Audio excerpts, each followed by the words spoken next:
নমস্কার, আমদুরিয়া নিউজে সকলকে জানাই স্বাগত। আমি অঙ্কিত। এসেছে গুরুত্বপূর্ণ কিছু খবর নিয়ে। শিলিগুড়ির ডাঙ্গিপাড়া থেকে কোকেন উদ্ধার করেছে পুলিশ। শিলিগুড়ির ডাঙ্গিপাড়ায় অভিযান চালিয়ে প্রায় 1 কোটি টাকার কোকেন উদ্ধার করেছে স্পেশাল টাস্ক ফোর্সের শিলিগুড়ি শাখা।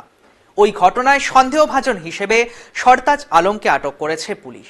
পুলিশ জানায় তার বাড়ি থেকেই কোকেন বাজেয়াপ্ত করা হয়েছে। ওই চক্রে আরো কে বা কারা আছে তা নিয়েই তদন্ত চলছে। আসছি পরবর্তী খবরে। বাতাস থেকে জল তৈরি হবে, দাবি বিজ্ঞানীর।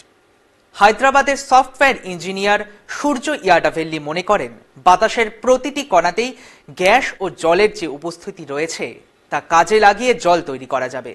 তিনি একটি ছোট যন্ত্র তৈরি করেন, সেখানে তিনি বাতাস থেকে জল তৈরি করেন, সেটা বোতলবন্দি করেন।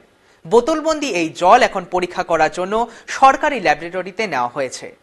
ওই পরীক্ষা পুরোপুরি সফল হলে তা হবে যুগান্তকারী ব্যাপার। তবে কতটা খরচ সাপেক্ষ হবে সেটাও একটি বিষয়।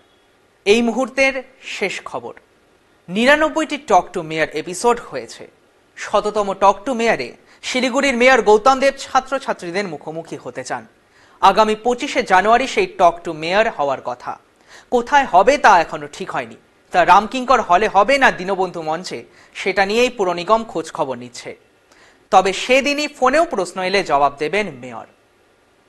এখন এই পর্যন্তই। ফিরে আসছি গুরুত্বপূর্ণ কিছু আপডেট নিয়ে। ধন্যবাদ।